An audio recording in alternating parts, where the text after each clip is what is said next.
Looks like it's blue skies, fellow armchair Imagineers. Tiki here. And Blue Dragon 5. And welcome to our 20th anniversary Ice Age Retrospective podcast. That's right. It's the original Ice Age, the 2002 version, not any of the sequels. We're focusing just on the original. Dragon, did you know there was a movie that was just called Ice Age that wasn't connected to any sequels? Yeah, I heard some whispers about it. Yeah. All right, so folks, suffice to say, Dragon and I, we kind of, I'm curious, how many of the Ice Age movies have you actually seen? 3 out of the 5, not counting the spin-offs, which I've seen. Not counting Buck Wild. Which I have not seen, so still. Ironically enough, I have only seen this one and Buck Wild. And Buck Wild was painful. So I've seen the first 3. That's as much as I've seen. Okay, Atomic Beast says, "Hi guys," in the movie starring Everybody Loves Raymond. All right, oh god, Dragon, we better be careful. Come on, we can say the name. We better be careful, man. Ray Romano's got his people. All right. Yeah, well, all the nice things I say about him, I don't know why he's gunning for us. Okay, so Dragon, I don't know about you, man. I'm imagining you probably have a lot of nostalgia for this too. I have very specific nostalgia. Would you like to hear my little yarn for a minute? I'm mildly interested. Go on. All right. So, first of all, Dragon, we need to talk about how great this teaser trailer is. Because it was honestly one of those movie moments for me where I remember the trailer had an impact on me. Because I remember, like, it wasn't like DreamWorks. It wasn't like Pixar. It was very much its own style. And the trailer really was literally just the first like 5 minutes, just the opening Scrat short. My distinct vibe, Dragon, was this looks like Looney Tunes.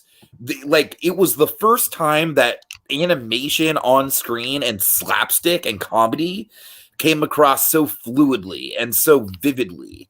That's what I remember about just the initial impressions of Ice Age is like, okay, like, you know, like keep in mind the era of 3D films is still young, you know, like we're still in that age when like almost half of the animated films coming out are still 2D. So seeing a character like Scrat go through just literally like silent Charlie Chaplin style shenanigans, very Looney Tunes-esque, but on a big scale, you know, on a big screen scale. Dragon, that was something that really, really made an impression on me, really made me excited to see the movie. You know what else made me excited to see the movie? Was about a week before the movie premiered. I don't remember if it was Animal Planet or Discovery Channel. It was one of the two. They had like a 2-hour special. It was kind of like, I think it was like kind of like a Walking with Dinosaurs type thing, but it was like walking with the creatures of the Ice Age. And Dragon, in between these little interstitials, we'd have like, you know, like Ray Romano and Dennis Leary and John Leguizamo. And, you know, we'd be getting like little behind the scenes tidbits about the movie. And Dragon, they'd be teasing up a scene. Like, we're going to show you not just a clip, folks, but one full scene from this movie. And don't worry, it's not just going to be the scene at the beginning that everyone's already seen. Dragon, guess what scene it was? What scene was it? The ice tunnel scene. Ah. And Dragon, you know, and they literally cut it off right as Diego pops out and is like, "Woo, yeah, let's do that again. Who's up to round 2?"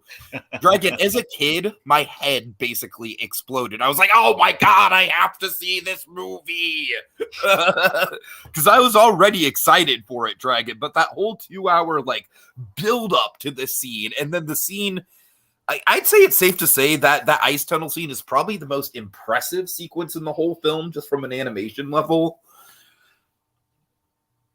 I mean, it's very fun. I mean, yeah. I mean, it's pretty. Probably. I mean, yeah. So, yeah. Oh man, unfortunately, I'll roll it into my thesis really quickly. I think this is a really good movie, and I do think it holds up. I hate Sid. Like, there's nothing redeems him in you. He's okay in certain moments. Like, And it's not even that I dislike John Leguizamo. I love John Leguizamo. We all love Leguizamo, man. Like even in I even think he made a damn good Luigi, for God's sake. Yeah. But yeah, man, I don't know. It was just the writing. I feel like Sid Dragon, this was coming off the year after Shrek. Yeah. And I really think that the Sid and Manny relationship kind of mirrored the Shrek and Donkey relationship. But Sid is so much more insufferable than Donkey is, to me. He's got a couple nice moments, but I don't know. Even on a rewatch, I'm digging the Diego stuff. I'm really digging the Manny stuff. We'll get into that. I think that holds up really well. I think the Scrat scenes are placed perfectly throughout the movie. Perfect little bits of comic relief. And yeah, all the Sid stuff, every time Sid's on screen for an extended period of time, I'm just like, okay, all right, this is where I'm losing interest. Yeah, I'm saying Donkey is way better than Sid, that guy. I'm sorry if you misunderstood me. That's my point. I think Sid is like a shallow imitation of Donkey's character. All right, let's see. Just to get some more comments here, Tonk B says, I've seen 3 sequels and only the second is watchable. I made it my life's mission to watch every Ice Age movie. I don't know why, but this is the life I choose to live, says that guy. Yeah, Tom Beast, it might have been a Walking with Beast spinoff. I never liked Sid after what he did in Ice Age 3. I never forgave him. I don't know what he did in Ice Age 3. If memory serves, I could be thinking of the sequel. This might have been Meltdown, but I remember there was like he kind of started a cult for a brief spell. Oh God, I forget. I'm pretty sure that Dragon, I am morbidly fascinated by the sequels. I'm not gonna lie. I know the sequels are bad, but after this one held up surprisingly well and is a nice little standalone movie and kind of the benchmark and the tentpole to hang up the rest of Blue Sky Animation, as we'll get into. I am fascinated by the fact that like this is like the Land Before Time of the 2000s, man, where the ironically enough a very similar movie as well, you know, group of friends trying to get somewhere. But anyways, Dragon, I'm talking on long enough. Why don't you give us, I'm sure you have some nostalgia and then your overall thesis. Yeah, so yeah, I definitely have nostalgia for Ice Age because again, like you know, we're all swept up in kind of the Pixar mania that's going on in DreamWorks in its infancy around 2002, and like oh my God, there's a third one coming out of the way. Yeah. A new challenger approaches. Yes, so again, in itself, just on that principle, like, okay, this is interesting. You're already kind of drawn to it because just being wowed by between Pixar and DreamWorks with kind of the CG fare at this point. And yeah, it was. I got to be honest. I vaguely remember the thing you're talking about with that kind of my assumption because I'd never fancied myself an Animal Plant man. I have to assume it's Discovery, but I'm guessing it was Discovery. Yeah. Regardless, I mean, yeah, the marketing was there. Scrat was all over the place for sure.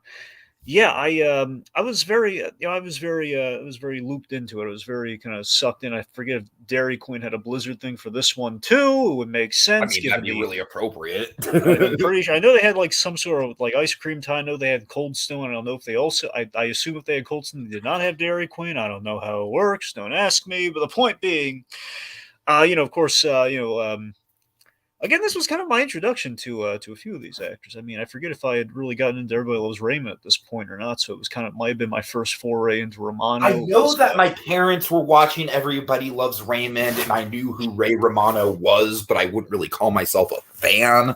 I mean, I really think the way it happened was it was Ice Age, and then I was pointed to, oh yeah, so this is Ray Romano. Right. That was my end. Like, okay, I'll watch this show. And then Ray Romano made Welcome to Mooseport, and the rest was history. Yeah, it's really that's kind of a mean way of framing it, man. It's kind of like, you know what? I'm sorry. Welcome to Mooseport is such a meme of a movie. Yeah, but you know what I'm saying? Romano's done a lot of stuff since that's real. I mean, yeah, he has. Romano's actually turned himself into that's what I'm saying. Dramatic... I mean, you don't watch this. I mean, he's actually a really good dramatic character actor. That's what I'm saying. You haven't seen Get Shorty. He is a phenomenal in Get Shorty, the TV show, which again I recommend to everybody. He's so good in that. Anyway, Which, again, so funny. Gene Happy was in the original Get Shorty, and yet this is... Anyway, so Mooseport connections aside. So, yeah, again, this was kind of my foray into, like, the Dennis Learys, and honestly, it might have been my first... Oh, this is absolutely my introduction to Dennis Leary, for sure. Actually, scratch that. Dennis Leary... Technically, I'd seen Dennis Leary once before. Small Soldiers. Oh, yeah, technically. I got gobs of nostalgia. I'm sure I didn't register that it was the same person at the time, but... I got gobs and gobs of nostalgia for Small Soldiers. Why haven't we done a Small Soldiers retrospective? Well, because every time I want to do it, it's like, well, the years don't line up, or, well, no, we can't. Okay, you know what we need to do? We need to just do a Joe Dante retrospective. That's what we need to do. Yeah, well, yeah, we do. All right. Anyways, okay. Point being, so just the segue here. Honestly, this is not like before I saw the movie, but honestly, the fondness I have after the movie, just in general, for a lot of the Blue Sky work. I'd been really into early Blue Sky, and I still feel fondly about early Blue Sky because I have such a great fondness. Here's a Who. Well, that as well. My point is, Chris Wedge, man, who did the first two Blue Sky films. Chris Wedge was kind of my guy there. I really liked that man. As I don't know, he seemed really personal to me. I saw him in this Toy Story put out. When Pixar put out the DVDs, which always they excel at. They put out I believe it was either the 10 or 15 year anniversary collection, probably the 10 year. And they had a feature kind of going about the historical impact of Toy Story. And Chris Wedge was there, and I was like, man, this man's making a really good impression. Then I realized, oh wait. He directed Ice Age and Robots, and so the idea that Toy Story really sparked his creative itch, and look what he did with it. I mean, he's not just like a filmmaker. Robots was the second one, right? Yeah. Robots was right after this. Yeah. Uh-huh. So it's the fact that Chris Wedge was not only inspired by the stuff that was going on in the industry, like he didn't just direct for Blue Sky. He was the founder of Blue Sky. He was one of the key founders of the animation company. Yeah. Anyway, so just to dovetail into my thesis here. So Ice Age, this is the film that, in all intents and purposes, put Blue Sky on the map, and for good reason. The original, for good reason. I've always had a soft spot for Wedge, again, because this man's an animator's animator. He's the journeyman of animators who got the big break as director, and again, in starting his own animation, helping start his own animation company. I mean, I remember him going on about how he was jazzed out of his mind, like he was running out of the theater after seeing Toy Story, just brimming with energy of like, look what we can do in the medium. Look at this. Yeah, totally. Just like the rest of us were, but he went in the direction that led. I think the rest of us were more like, look what we can do, and he was like, look what I can do. So there's always something really inspiring about what he did. Just seeing Toy Story always kind of struck me good. I like this guy because I really like robots. Not a lot of people do. I really dig robots. I'd have to go back and rewatch it. I know I didn't really care for it as a kid, but I feel like it's the type of movie that might hold up better as an adult. Tucci melts my heart in that film. Tucci is so ridiculous. Like, again, Tucci reminds me of my father in that movie. It really gets me. It's like, anyway. So I marvel at the earnest simplicity of Ice Age in this film, the storytelling in Ice Age. I think it's a great found family adventure in that it's these outsiders who kind of forge their own herd, aka a family. And it's just the celebration of kind of the comedy standards of classic animation with the Scrat stuff and also just kind of the humor in the film. But what I love and respect so much about this film is that it's so perfectly balanced with genuine heart and pathos, which I think led to it being something special. It was the beginning of something, and you felt that, and you feel that going back to it, just seeing kind of in a historical perspective. Man, look, this really was much like Sid drawing on the walls. It was a spark of some kind. We've discovered fire yet again. Yeah, no, I mean that. Like I said, that's absolutely what I felt in the theater just watching the trailer. Yeah, of course, before we milked it for all it's worth, but still back in the pure days. Yeah, we'll get into how Scrat has a perfect amount of screen time in this movie, and I'm sure in the sequels he just gets more and more and more prominent. So there's a purity to this film, and I think that really kind of allows it to glow. Totally. It's a simple story. It's basically a liar revealed story, but I feel like they really set the character dynamics up very well. Especially Manny. We'll get into Manny. I'm excited to talk about Manny. This movie's so well paced, man. It's only like a hair over an hour and 20 minutes. I know. Away the credits, it's probably just like an hour 15. It's literally like an hour 20 if you take away the credits. Yeah. Yeah, sure, yeah. All right. So I have some background. Not a lot. Just little bit of background. So Fox, believe it or not, Fox originally pitched this to Bluth, like after Titan AE. So this is kind of where we're at in the animation industry. It's like, hey guys, you want to do another 2D film? Like we're going to probably incorporate some CG elements. Like, nah, Titan AE. Yeah, I don't think so. It's not Don this Bluth probably passed on it because he still had battle scars from Pebble and the Penguin. He's like, another movie in the Arctic? No thanks. I'm sure that didn't help. So Chris, I'm going to butcher his name. Chris Oh god. Melandrandri, the guy who directed one of the Melandrani? guys. Yeah, Melandrani. Yeah. Uh-huh. Yes. So Chris Melandrani, one of the filmmakers behind Despicable Me. Yeah. He pitched this for computer animation, and he was an executive at this time. Pitched it for like, let's do it as a computer animated film, like because it's kind of all the rage these days. And again, this is like when they're pitching this film to you, because it takes a long time to make an animated film, especially back then. It takes more time than it does now. We're talking like 97 to 98 when we're in the midst of Bugs Life versus Ants. That's kind of where we're at right now in the industry. They're following Pixar's act majorly here in terms of like, yeah, let's basically everyone's trying to ape Pixar at this. Factor into the equation just because Shrek was kind of like so unexpected. Well, I'm just saying when they start this film and Shrek ends up coming out before this, so there are a lot. The Shrek comparisons definitely happen, but it was more of like how it's released because you had Shrek and also like there's some animation strides. Like they use something called ray tracing in this, which apparently Blue Sky figured out first, but Jimmy Neutron came out before it, so ergo, Jimmy Neutron technically gets the record book setting. Unfortunately, so that's how that goes. Regardless, so Fox. Additionally, this was at a point where Fox was considering selling the Blue Sky as a company. They kind of outsourced them for a few things here and there. They had not been making. Now, what did Blue Sky do before then? Were they making shorts? I mean, I don't know if they were shorts because I know Fox had a couple movies, like mostly Don Bluth movies, but I don't think they were under Blue Sky, right? Well, all I know is there were like live action films that had effects that were done by proxy of Blue Sky. Okay. Like, for example, one of the Alien movies, whatever Alien film came out, like Alien 3 or something. Yeah, because I know Quest. We had like in the Fox realm, we have stuff like Quest for Camelot, like you said, like the two Bluth movies, like Titan AE. I believe Anastasia was Fox. Well, yeah, I think Quest for Camelot was Warner Brothers though. Tiki. Oh, you're right. Okay, my bad. But yeah, everything else though, yes. But so that's the thing. I think they had been doing probably like kind of like their own version of the cap system, but I think more so was the live action. Just Fox. Here's the thing: it was basically Honestly, the Bluth movies were done using Bluth's house studio. Duh.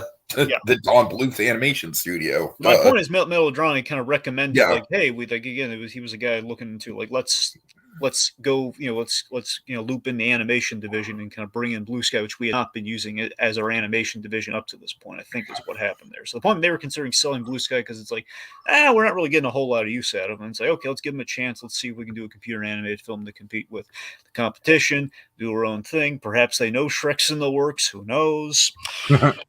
So again, they bring in Chris Wedge and the co-director Carlos Saldana. So now here's something interesting. Fox had a comedy mandate with this. They demanded comedy. Okay. And so that led to Chris Wedge. Enter Sid. Well, no, actually, not exactly. Enter Scrat. I'm here, fellas. And he's just okay. I'm sorry.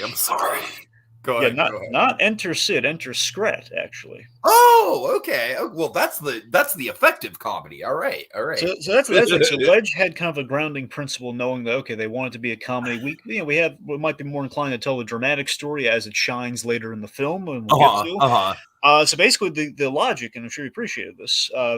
Basically, the logic was, okay, we'll have our dramatic scenes and kind of our main crux of the story, and basically what we'll do is we'll button and kind of preface it the dramatic scenes with like comedic jokes and or like Scrat moments. Usually Scrat. Basically, Scrat I think like I keep saying, I'm kind of hyping it up. I think Scrat has like the absolute perfect amount of screen time in this movie. And he does, and a lot of that is the result of audience testing, where basically they originally Scrat did not open the film. They kind of front loaded that, and of course ultimately that made it into the trailer, as you said. And again, there's some other alterations with some audience testing. With the performances, again with the comedy mandate, they encouraged improvising amongst their cast members. They had a lot of funny people involved, so they let them improvise. Did some Museum of Natural History research trips to get kind of the I gotta tell prehistoric. you, a lot of the lines in this movie like really stick with me, even though I haven't seen this movie in like over a decade. They never left for me. It's I just love seeing, like, I keep picturing Manny like hovering over Sid because I'll pummel you now, Sid. Anyway, so let's see. So again, this did surprisingly well. Ergo, the sequels, which again, upon its release, became again. This is when this comes out in 2002, where it's like coming on the cusp of stuff like you got Toy Story 2 in the years previous, being kind of like, hey, we're going big with our franchisees. Maybe let's get inspired by that and do our own franchise with our big money maker. Which again, 5 movies and spin-offs, you know how that goes. Uh-huh. All right, there we go. Okay, so yeah, where do you want to start? Do you want to just kind of talk through the Scrat stuff as much as we can? Because it's like I feel like we already kind of said as much as we need to say. But let's see, Scrat in the first movie is okay, and that's it. Him going kung fu on piranhas and Sid are the only good things beyond that. I honestly disagree a ton, Beast. I think Scrat in the first movie, like, I think the way that the movie opens is basically the Looney Tunes short, right?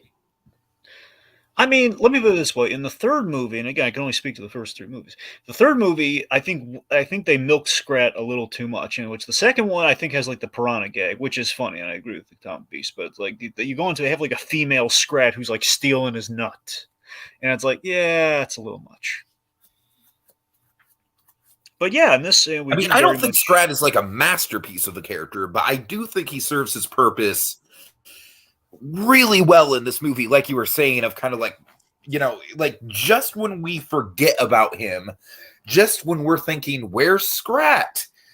He pops up, and I think it's really good timing, Dragon. I think they really nailed it down to a science of like, he's not a deep character, he doesn't have deep goals and motivations. He just wants to get the darn nut. That's all he wants. The Scrat's a fun original character, again inspired by the Looney Tunes of the day. He embodies like the classic cartoon shenanigans, and I just love the absurdist idea within the Ice Age.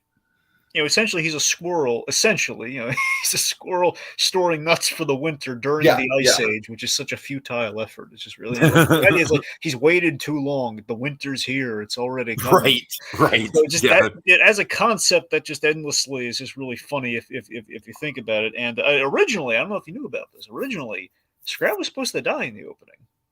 Really? Oh, man. Okay, remember when the title comes down, he gets stepped on. Yes. That was it. He was dead.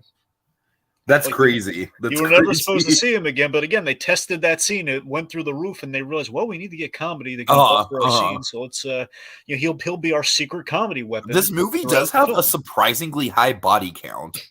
It does, and we'll get there. All the Dodos, man. Which is so dark and so hilarious to me. Anyways. All right, so so I want to talk about our introductions broadly here, because I think the migration and just in general, I think again, the pacing on this is so wonderfully economic and just so tied into one another. It's such a cause and effect with the Ice Age setting that it all. Yeah, totally. Like, think about it. Scrat is being chased by literally an iceberg, essentially, not an ice, but by like a glacier. So again, the ice is moving in, which again moves our story forward. And then in moving our story forward, everyone's trying to move away from the ice. Manny's the one character moving towards the ice because, again, I just love the symbolism here. Manny, it's really good symbolism. He's navigating through a sea of families. He's assumedly recently lost. I don't know how recently, but he's recently lost them. Sid, he is abandoned. I guess what I'm getting at here, I love the family kind of tie to each of these characters. Manny's lost family. Manny is yearning for a family that he lost. Sid was abandoned by the family, and he doesn't really need that family because they're jerks to him. Diego is trying to stay loyal to his family, but at the same time, he needs another family. Yeah, his family are monsters, ultimately. It's like, we're going to literally, the bad guy's plan in this movie, kids, in case you've forgotten, Soto, is, I want to eat that baby because... Okay, can I just say, Soto's fixation on the damn baby is like bordering on like creepy almost. And remember, it's not just the baby. He wants the baby alive. He wants to kill it. No, I know. I'm just like, oh my god, like this is like the baby thing is just I feel like it's almost a little too heavy-handed, over the top evil, you know what I mean? I mean, yes, but I like that it's like we're hitting you right out the gate that we know Diego is absolutely on the wrong side, and it makes it even more impressive that, man, I really like Diego, even though I should be like, no, Diego, no, don't trust this Diego guy. No, he's gonna kill the baby. Oh, look at this guy. He's always got all his quips. Diego is super charming. I really think that Diego, as far as I know, Diego basically gets neutered like immediately in the series. Like he's never nearly as interesting ever again. As far as I know. The plot of the third movie is literally him being, well, okay, sorry, not literally. It's basically he is essentially, it's like he's getting too old for this, so it's kind of him getting neutered in the third one. It's like the whole point of the Buck Wild character, as you might have glimpsed when you saw that, was it the movie you saw with Buck Wild? Yes, I saw the adventures of Buck Wild. I genuinely don't know if Buck Wild has been in the series before. Yeah, but I'm telling you is that I'm saying he has like, they're also giving like a TV series. That's what I wanted to clarify. Fuck me. Yeah. The point being, I assume he's also getting a series. It might be just Scrat. I know Scrat's getting a show on Disney Plus, or a series of shorts or something. I could see Scrat getting a series of shorts for sure. I think that could work well. My point is, the whole point of Buck Wild as a character, at least the main point, was he's adventurous like Diego used to be, and Diego's like, oh man, I feel so ashamed that I'm getting old. Essentially, that's what the third. Yeah, Diego, what'd they do to you, buddy? It's not great.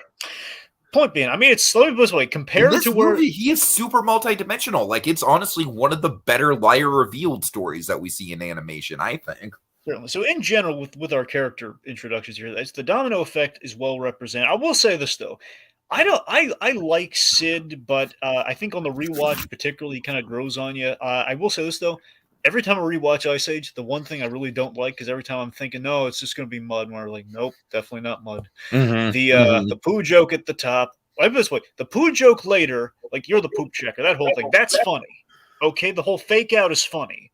But when we actually, like, little turtle, prehistoric turtle scurries by and he steps in it like that, come on, that's not great. Right.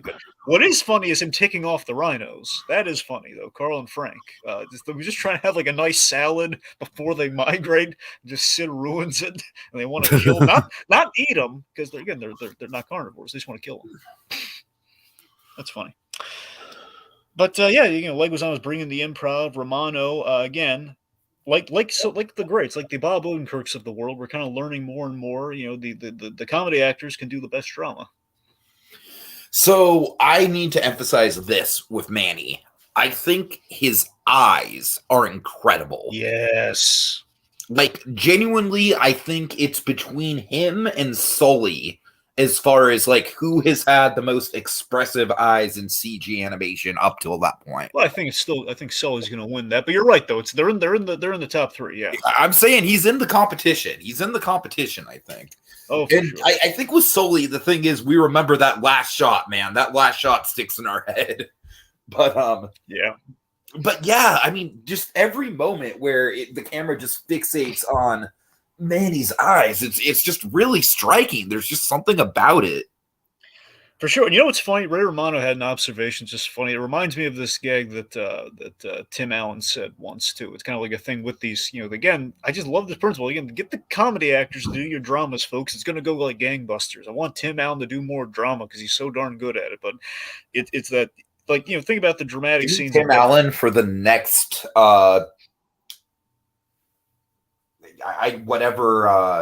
whatever Vince Gilligan does next, whether or not it's Albuquerque verse or what.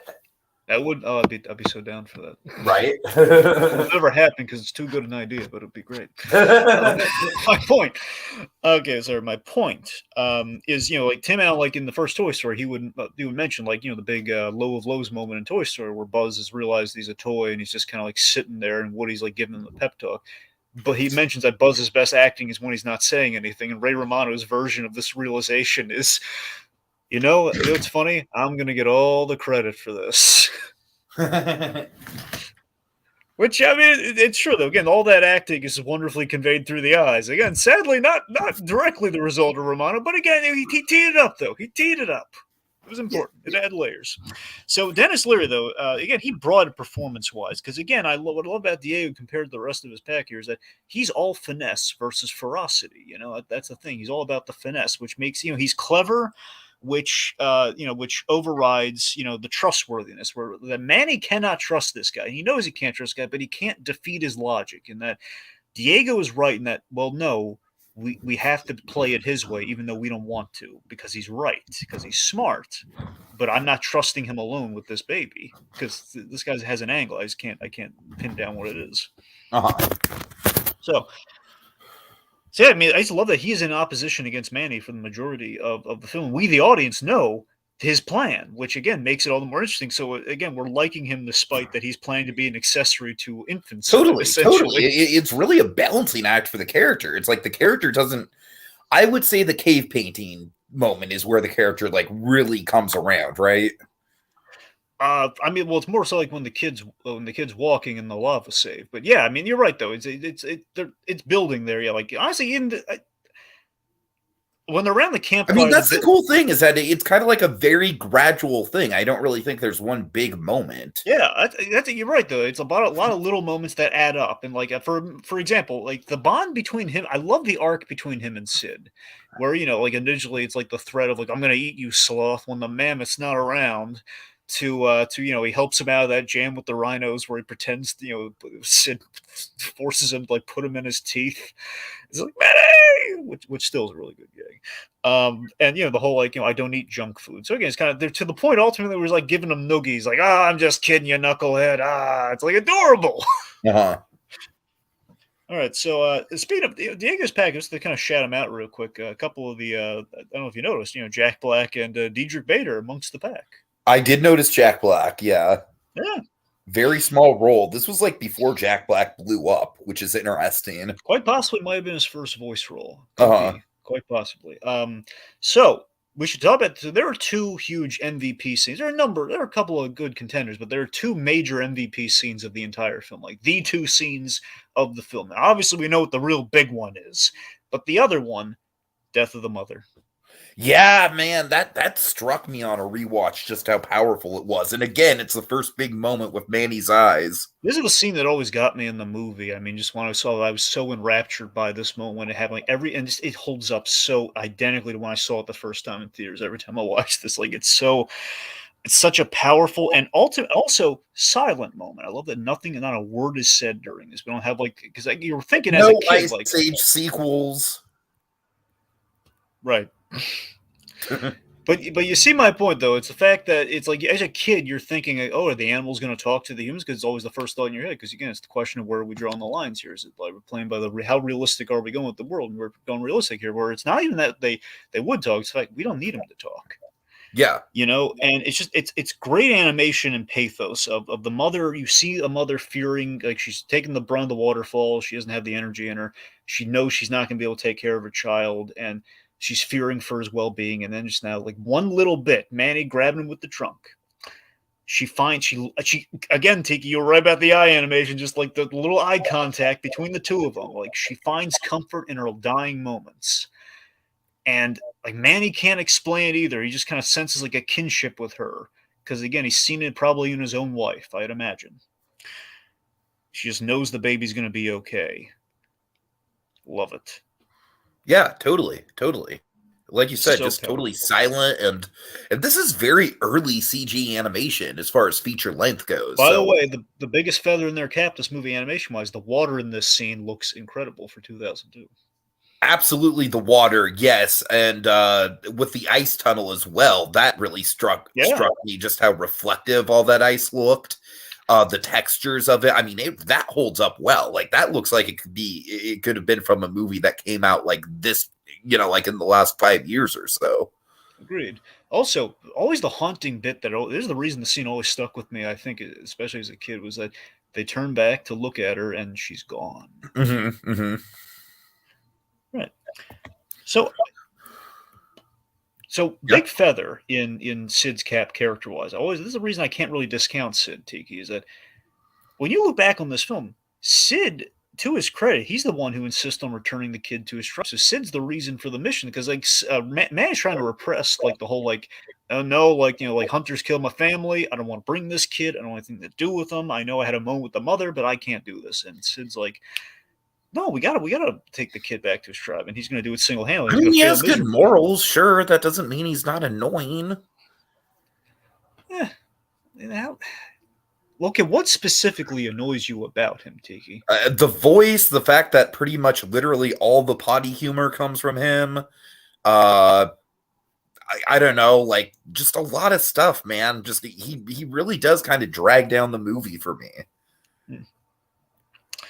All right, fair enough. But I mean, on the whole 3 Men and the Baby travelogue thing, how do you feel about that? I mean, you know what? It's kind of funny when it kind of hit me just on this rewatch. Like, oh yeah, this movie is basically 3 Men and a Baby. Yeah. So yeah, I mean, I think it works in that regard. I just think the movie, when it just kind of focuses on like, oh look, Sid's doing something wacky, that's when I'm like, okay. I do really like how there's kind of like a proto Mando thing with this film, and that the kid is the linchpin to kind of making the plot. Yeah, totally. In which it's essentially, Manny's. I already mentioned Manny's smart enough not to trust, the Diego here, and that they all have to be on this team. Like, there's no reason like, oh, I'll go along with you. Like, why the heck is Manny still at Sid? Sid's the one who insists on taking the kid back, but he can't be trusted to do it alone because he's going to screw it up. Diego can't be trusted because he's going to, we know he's going to do some devious with the baby. And, again, like Manny can't just go along because they're going to follow him because they all have everyone has a vested interest in this kid being the tie that binds them all for a different reason. And again, ultimately the kid being the symbol for family and the connection to family. So it's all thematically, we are so tight knit on this puppy, man. I'm jazzed out of my mind about it. For sure. Let's talk about the genocide of the Dodos, man. Let's do that. Great transition, Greg. Yeah. All right.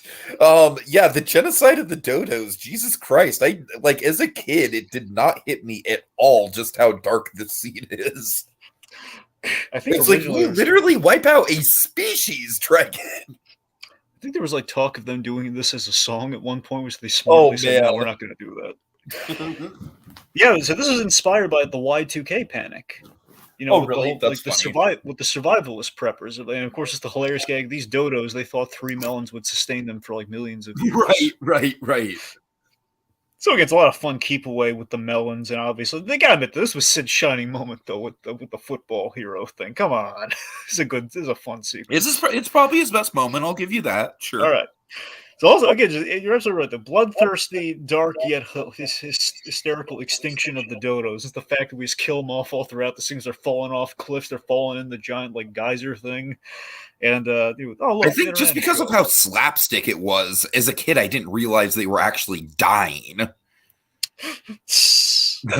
Yeah. Wait, did you not know about the whole Dodos are extinct thing? I don't think I connected the dots on that as a kid either, honestly. I was like enjoying that so much. You're like, oh yeah, they're extinct. Mystery solved. Right. All right, so let's see. So also we have like the whole like everyone we hit Sid to stop this to stop the kid from crying, which is just Romano's delivery of like, it's making me feel pretty good too. It's pretty funny. So let's see. So it's the travel shenanigans on the whole. I mean, there are a lot of fun gags in here. Like for example, there's some decent montages. I actually do really like the travel song. So something I meant to mention earlier, but it does apply to the travelogue stuff too, is that there's a lot of comic strip humor in this. And I really liked it. Yeah, there is. You're right. There's comic strip humor. Obviously, there's Looney Tunes humor. Yeah. I mean, like, but then there's also some pretty heavy-hitting pathos as well. Yeah, but comic strip humor, I mean, stuff like in the opening when they're all like the one-off kind of gags, right? Yeah, exactly. The one-off gags. Like there's a traffic light. There's they're particularly in the opening during the migration. You had all these gags like people in line, just saying, "Hey, you can worry about you can play Extinct later, kids." Like they climb out of the tar pit, or like okay, that was funny. That was funny. Yeah. So something like stuff like that. The very comic strip, like in a panel, you could basically have a gag sort of humor, and like we have with the traffic light gag here, and Stonehenge, for example, like modern art, human architecture will never catch on, stuff like that.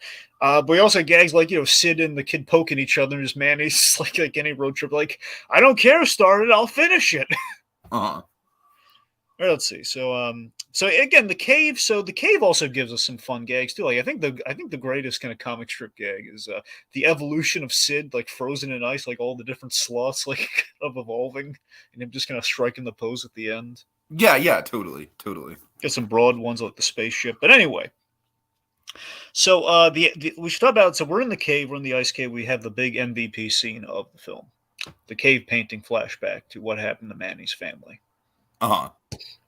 So as has been kind of mentioned here by Tom Beast. I mean, first of all, I really love how it builds up, and I love how there's like a majesty to just the cave paintings themselves, and as far as animation goes, I don't know, Dragon. It's like they're like the reveal of all the cave paintings. It truly is kind of beautiful.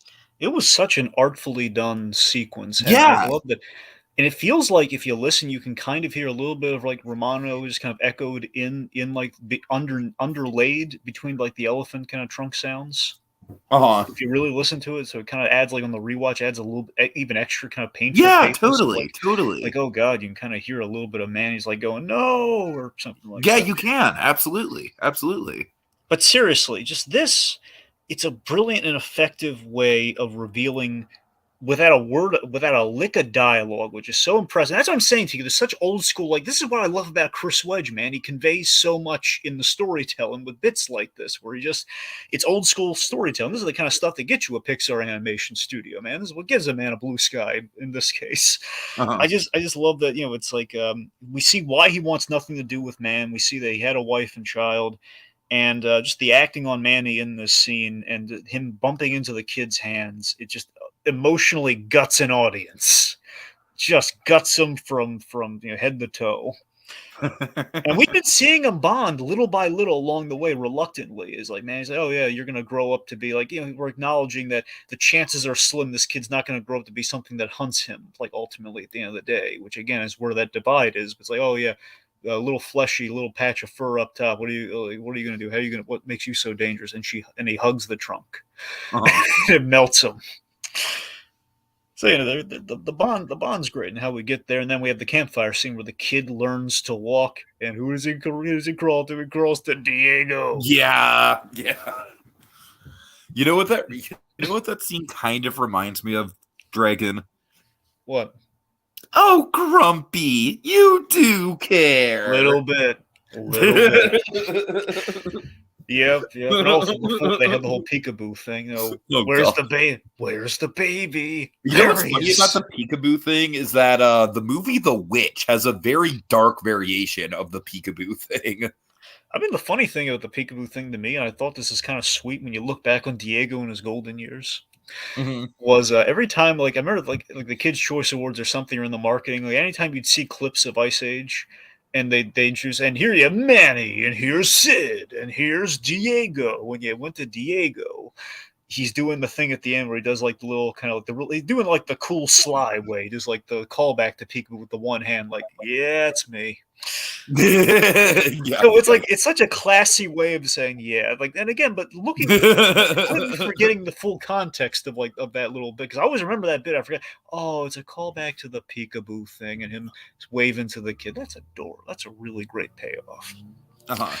So also big. So again, we've inched to like Diego kind of takes a liking to characters here, and he's kind of growing a bit of a friendship and just the banter with Manny, making fun of Sid. That's kind of their dynamic too.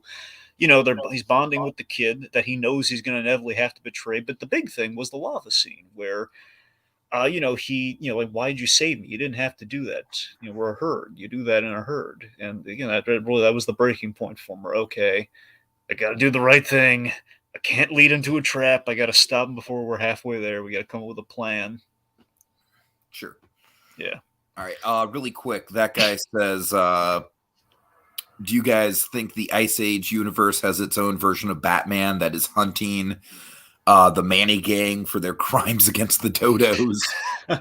Well, I'll remind you. Don't give them ideas. Don't give them ideas. Who are you talking to with that? I'm talking to that guy. I'm like they're desperate, Dragon. They'll take any idea they can get. Oh God. Yeah, there was that Morrison Batman story, but anyway, we're gonna drift away from that. Then that guy also says the genocide of the Dodos should be the subtitle of the movie. No to the Dodos. All right. As Wanda says, no more Dodos. Anyway. So we have a very like, I don't know why, but Wanda just never liked the Dodos. She just always had a problem with them. Like, Darcy, do you remember the Dodos? Neither do I. You know why? God. Anyway. She's crazy, man. So we have a very economically paced, again, just such a straight line to our climax. And again, with like the last 20 minutes of the film is the climax and the goodbye. It's so well paced. Mm-hmm. You know, and again, we don't linger on the lie reveal. It's not a lot of, I can't trust you, where it's like, hey, I'm your only chance. It's like, it's a yay or nay thing right now. Yeah, it's like they get the fact that, like, even though he broke their trust, there's not a lot they can do. There's not a lot of options. Yeah. So I honestly think that's a really smart way to do a lie revealed. Yeah. Instead of having, like, the prolonged, like, okay, now they got to go their separate ways and something's got to bring them back. So we have like kind of this kooky plan where Sid basically they have the sloth on skis diversion so they can get the drop on him and everything, which ultimately works out. But big thing, we killed Diego. At least we kind of killed Diego. We didn't talk about this. We killed me. I love how serious you sounded there. So Dragon, even as a kid, I didn't buy that for a minute. I mean, here's the thing. So they actually had discussions I've been through Baloo. I've been through, let's see, what other implied deaths are there? I don't know. Baloo's the big one that comes to mind, honestly. If I could live through Baloo, I could live through anything. I keep forgetting, Baloo was almost killed in the original Jungle Book. Yes, Baloo had a very dramatic implied death.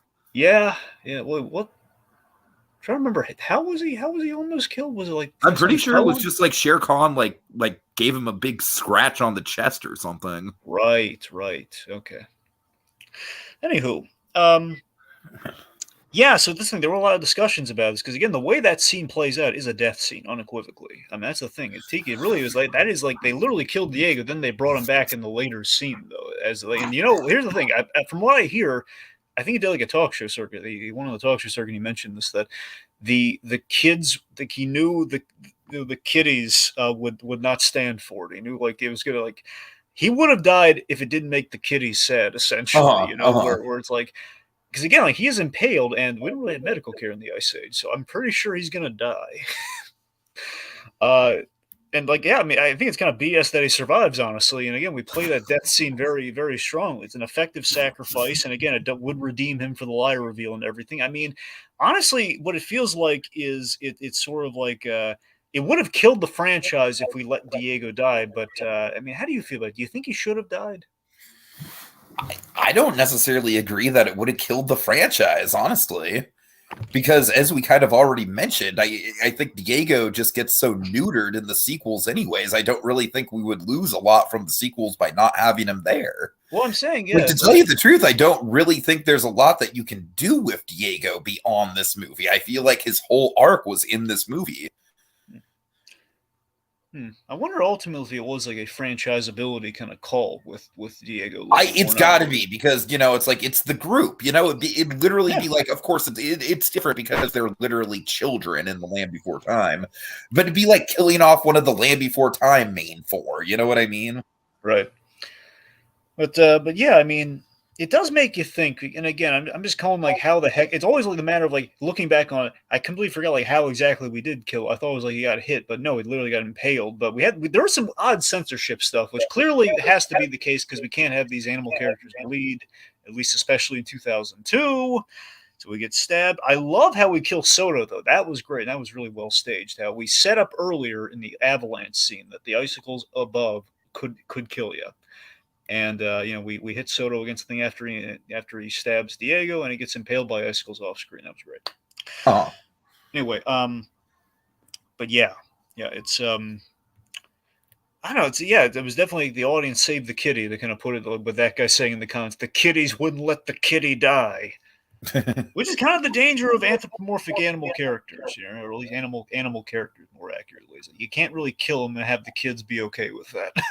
Sure. Unless they're dodos. You can kill all the dodos you want because they're not supposed to be here. All right, let's see. So the reunion scene. So we reunite the boy with his father. We haven't brought this up before, and I don't really think it matters, or else we would have brought it up sooner, but we have to address it. The humans in this movie don't look great. Now, in their defense, they are like cavemen, so. Yeah, I know, but it's still not great. I mean, look, I'm saying, would you say it's with the reunion? I'm sorry, I don't even want to linger on it. I'm just pointing it out. But with the reunion, I do really like it. And once again, I know I'm getting repetitive here, but Manny's eyes, man. I mean, what's great about that, more so than just like the fact that we're pulling the eyes back, which is great, but the fact that it's reminiscent of the scene with the mother. It's like, so he had a scene with the mother, and now he's having a scene with the father. And it's like poetry. Yeah, it's a knowing glance between fathers. That's what it is, the fact. And I just love how tense the scene is, where the hunters are misinterpreting. Oh God, he's going to hit our guy. It's like, no, he's reaching back for the, he's reaching back for the kid. Don't shoot. Yep. Yeah. And sure. And again, Diego lives. He's alive somehow. He's alive. The three are like a very unconventional herd, and Sid predicts global warming, which essentially is the plot of the sequel. Yeah, the second one's called Meltdown, so it's literally like everything's meltdown. Greg, I'm sorry. They literally phones are ringing off the hook in my house right now, so I'm kind of I'm sorry. I'm trying to focus, but it's like there's a lot of sensory stuff going on. I'm sorry. Okay. Anywho, the sequel Meltdown, it's all about, the kind of ice caps melting and such, which very timely for when that movie came out, as you can probably right. Imagine. So then also the Scrat ending. So Scrat, it's kind of funny if you really I love the little time lapse of the iceberg slowly melting, and him going from determined to just bored and just waiting it out. I just love the fact he got a cocoa nut instead of the nut. And then, of course, the acorn just going into the ocean, and then him just freaking out over that because we literally spent the whole movie going after that acorn. Yeah, I think that's a really effective comic relief closer. I think ending on a joke is a lot better than ending on a dance party. I kind of wonder, because it says 20,000 or however many thousand years later, when he actually thaws out. Because the idea he didn't escape the ice age and it was frozen. Given the fact we have other movies and they didn't know they were doing other movies, it's kind of like a weird continuity thing that doesn't matter really. Because again, Scrat is such kind of like a Looney Tune character in essence. Scrat is the linchpin of the Ice Age continuity. But you see what I mean, though. It's the fact that he's okay, well, then how? So I guess ultimately he's going to get frozen despite the fact there's less and less. Yeah, Dragon, literally all of the movies, are just his side adventures between, I'm sure in the Scrat spinoff or whatever, I'm sure on the final Ice Age movie, they will have a big dramatic reveal all right, folks, this is it. It's more dramatic than Steve Rogers going into the ice. Scrat's going into the ice. Oh, God. It all lines up, people. Okay. All right. But, and again, book ending with Scrat, it's a good call. What? Sorry? Book ending with Scrat is a good call, nonetheless. Yeah. We end on Scrat. We open on Scrat. We end on Scrat. Brings it up. Brings it on home nicely. All right.